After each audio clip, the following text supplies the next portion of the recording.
Ang lahat ng tao sa mundo ay mayroong paboritong kulay. Ito ay madalas nating pinipili magmula sa damit at mga personal na gamit maging sa loob ng ating bahay. Pero alam mo ba na mayroong swerteng kulay rin sa year 2026 o Year of the Firehorse? At kabilang kaya sa year 2026 ang iyong paboritong kulay? Kaya naman sa videong ito ay ating tatalakayin kung ano-ano ang mga maswerteng kulay na dapat nating piliin o suotin para sa year 2026 upang humatak ito ng swerte sa pera, kapalaran at sa negosyo. Kaya bago tayo magpatuloy ay pakipindot mo muna ang subscribe button at pakipindot mo na rin ang bell icon para palagi kang updated sa mga bago kong upload na video. Alam mo ba na ang lucky colors ay hinahango base sa principle ng Chinese astrology at ang taong 2026 ay ang Year of the Firehorse na pinaniniwala ang naaakit sa mga kulay na maliliwanag at matitingkad na siyang lalapitan at papanigan di umano ng swerte sa buong taon. Kaya naman, ipinapayo ng mga feng shui experts na dumikit rin tayo sa mga swerteng kulay base sa kung anong Chinese zodiac sign ang tatapat sa taon upang mas lapitan din tayo ng swerte. Kaya naman, narito ang mga maswerteng kulay na pinaniniwala ang aakit at magdudulot ng swerte sa buong taon ng year 2026. Number 5. White. Ang kulay na puti ay tradisyonal na sumisimbolo ng kadalisayan at balanse sa kultura ng mga Chino.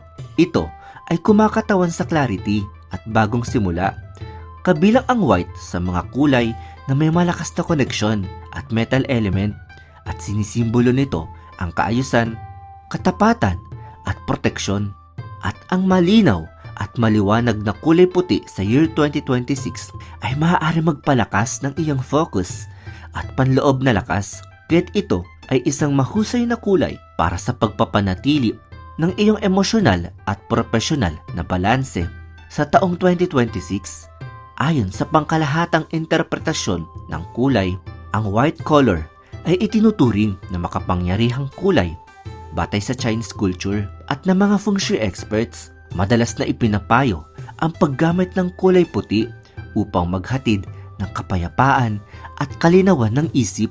Swerte ang kulay puti sa Year of the Firehorse dahil nakatutulong ito sa paglinis ng mga negatibong enerhiya. Pinaniniwalaan na ang pagsusuot ng puti ay nakapagpapalakas ng disiplina at tamang pagdedesisyon ng isang tao.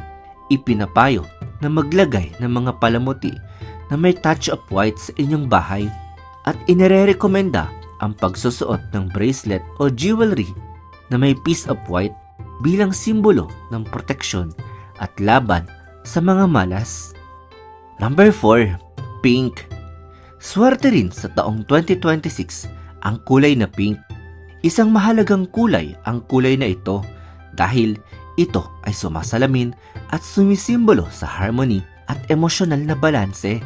Magandang harmony ang kulay pink para sa Year of the Firehorse dahil nababalanse nito ang matinding enerhiya ng fire element at nagbibigay ng mahinahong lakas, at ito ay sumisimbolo sa kontrol at tamang direksyon na pinaniniwalaang magdudulot ng pagtaas ng swerte sa personal na relasyon at panloob na kapayapaan sa year 2026.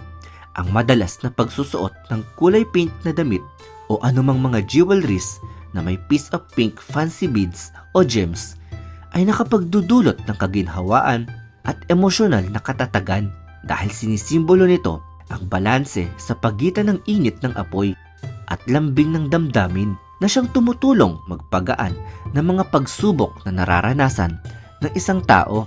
Ayon pa sa mga feng shui expert, ang madalas na paggamit ng pink ay ina-activate nito ang iyong kakayahang makipag-ugnayan ng maayos at emosyonal na creativity na maaari mong magamit sa iyong trabaho o maging sa negosyo sa year 2026. Number 3. Emerald Green. Emerald Green ay kabilang din sa pinakamaswerteng kulay para sa Year of the Firehorse dahil sa ito ang pinakamainam na pambalanse sa liwanag ng Year of the Firehorse. Ang kulay na emerald green ay isang darker shade ng green na siyang aakit sa atensyon ng Fire Horse na may dalang swerte. Bagay ang kulay na ito para sa mga kasuotan o dekorasyon sa tahanan. At swerte rin ang kahit na anong shade ng green basta't malapit ito sa emerald green upang hindi maging komplikado. Ang kulay green ay sumisimbolo sa wood element at ayon sa feng shui na kapag dudulot ang kulay na ito ng success o tagumpay sa karera, sa buhay, at pinaniniwalaang nakapagbibigay ng healing power at peaceful aura para sa spiritual na aspeto.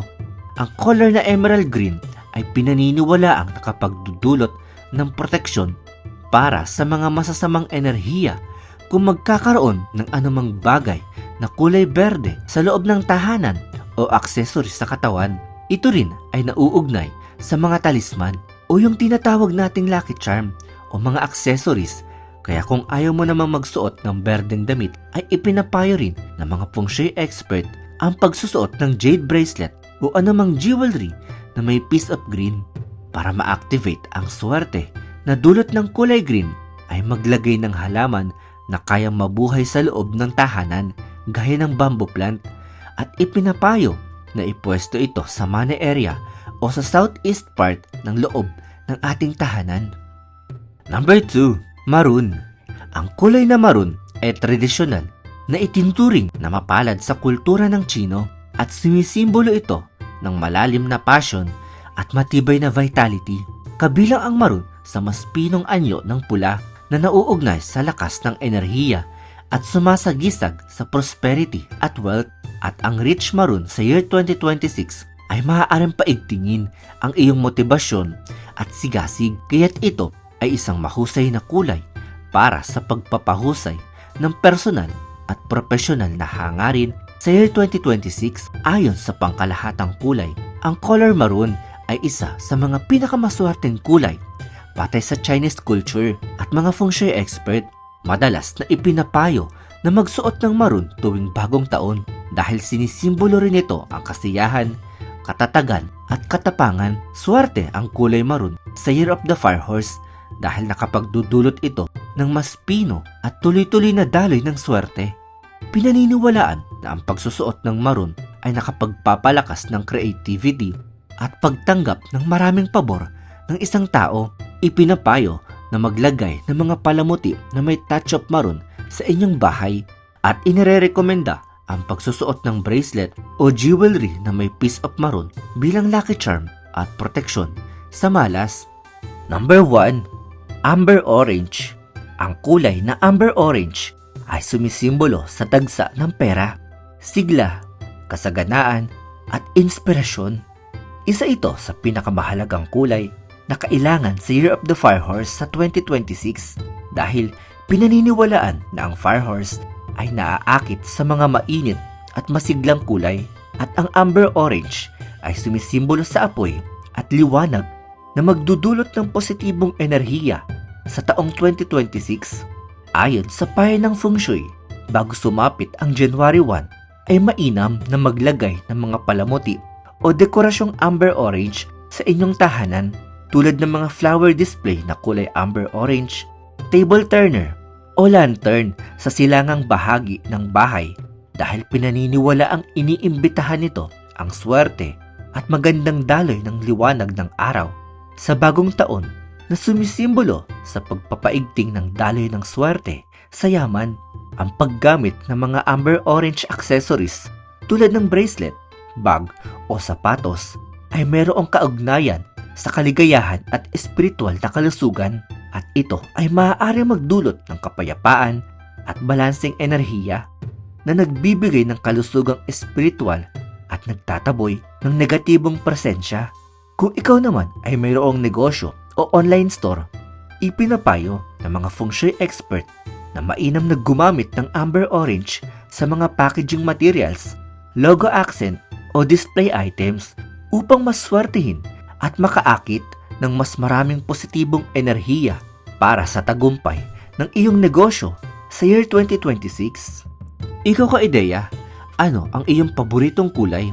Kabilang ba ito sa luckiest color para sa year 2026? Comment down ang iyong paboritong kulay at ang mga nabanggit ay hindi nangangahulugan na ito na araw-araw ang iyong isusuot na kulay sapagkat dahil ito ay pinaniniwala ang mga lucky colors sa year 2026 at hindi rin ibig sabihin nito na hindi mo na masusuot ang iyong paboritong kulay na damit o mga accessories sa taong 2026. Ipinapayo lamang na mas madalas lang nating isuot ang mga lucky colors na ito upang makapaghatid ng kapayapaan ng isip at hindi ipinipilit ang lahat na sundin ito. Tayo pa rin ang masusunod sa ating gustong gawin.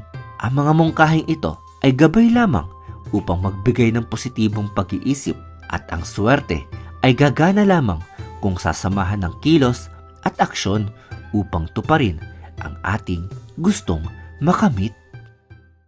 Isang episode na naman ang natapos sa linggong ito. Hangad kong nabigyan kita ng mga ideyang makabuluhan. Kung ikaw ay may mga topic at katanungan na gusto mo mabigyan ng linaw, ay comment mo lamang yan at aking susubukang bigyan paliwanag ang iyong gusto maging paksa para sa susunod na episode ng Ideya PH. Kaya huwag kalimutang pindutin ang subscribe at pakipindot na rin ang bell icon para lagi kang updated sa mga bago kong upload na video.